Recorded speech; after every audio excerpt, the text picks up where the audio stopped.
Notre Seigneur Jésus avait des pouvoirs supérieurs pour agir et connaître, tout en ne suggérant nullement que cela n'avait rien à voir avec sa divinité, sa nature divine. Il se pourrait très bien que cette intelligence et ce pouvoir supérieur que nous pourrions appeler surnaturel était, si je peux présenter cela de cette façon, la norme du genre d'être que Jésus représente en tant qu'homme. Si, sans aucune question de participation, la divinité, un homme ou des hommes peuvent être amenés dans une telle relation avec Dieu, comme celle qu'il avait, eux aussi, pourraient avoir cette intelligence supérieure et connaître bien plus qu'une personne ordinaire ne sait concernant ce qui a lieu dans le monde alentour. Ce ne serait pas simplement par des moyens psychiques, mais par l'intuition même d'un lien de l'esprit avec Dieu. J'ose suggérer, mettant à part tout ce qui est d'ordre psychique, qu'un tel pouvoir n'est pas absolument inconnu aux chrétiens, hommes et femmes. Pierre ressuscita une personne morte. Les apôtres guérirent les malades, accomplirent des miracles. Était-il Dieu? Non. Par l'Esprit de Jésus-Christ, ils furent amenés dans une relation telle avec lui qu'ils eurent ses pouvoirs par délégation. Les œuvres, il en fera de plus grandes, parce que je m'en vais au Père. Jean 14, 12. Il y a une profonde signification dans une parole qu'il a prononcée telle qu'elle nous est rappelée dans Jean 5, 26, 27. C'est peut-être bien trop profond pour notre compréhension, et je ne me hasarde pas dans ces profondeurs. Le Père a donné au Fils le pouvoir de juger, parce qu'il est Fils de l'homme.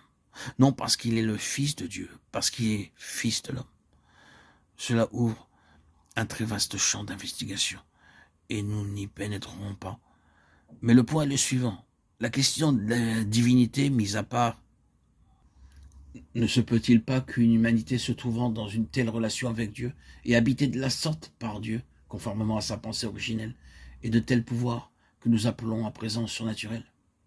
Je suis, soit dit en passant, entre parenthèses, je ne suis nullement en train de plaider contre la question de la divinité de Christ en matière de connaissance ou de pouvoir, de facultés surnaturelles.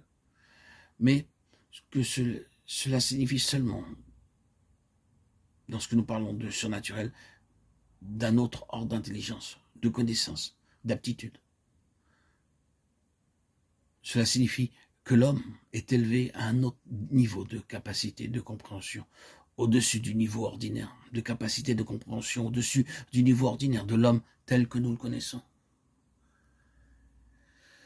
N'est-ce pas vrai? Des dons du Saint-Esprit accordés à l'Église? Pourquoi donc la vie terrestre? Pour montrer le genre d'humanité dont Dieu a besoin, pour démontrer par une vie humaine ce que l'homme serait si Dieu avait l'homme selon son cœur. Je crois que c'est là la réponse. Et que dire si ce fut seulement 33 ans et demi, venant du fond des siècles?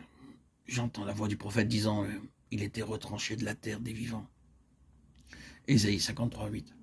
Sa vie a été retranchée de la terre, acte 8, 33. Sa vie fut retranchée au milieu de sa face d'homme fait. Les hommes ne lui ont pas laissé la possibilité de la terminer. Les hommes ont entrepris une action pour qu'elle ne se poursuive plus. Les hommes l'ont amené, certes, d'un certain point de vue, à une fin prématurée. Satan ne veut pas avoir ce genre d'homme ici-bas plus longtemps qu'il ne peut l'empêcher. Mais ce genre d'homme peut seulement être rendu parfait de l'autre côté.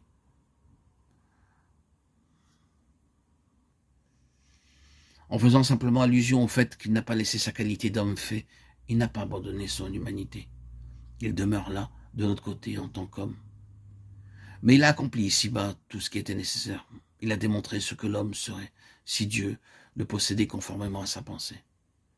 Et il a entrepris une action afin que le reste de la prophétie soit accompli. Il verra une postérité et prolongera ses jours. Ésaïe 53, 10. Il fut retranché, mais il prolongera ses jours. Les jours de son humanité sont prolongés dans son Église.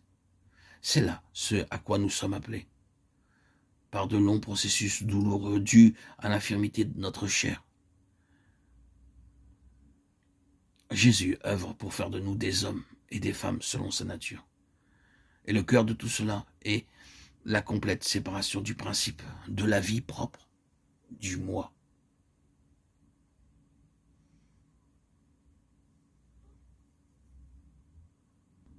De notre ego surdimensionné.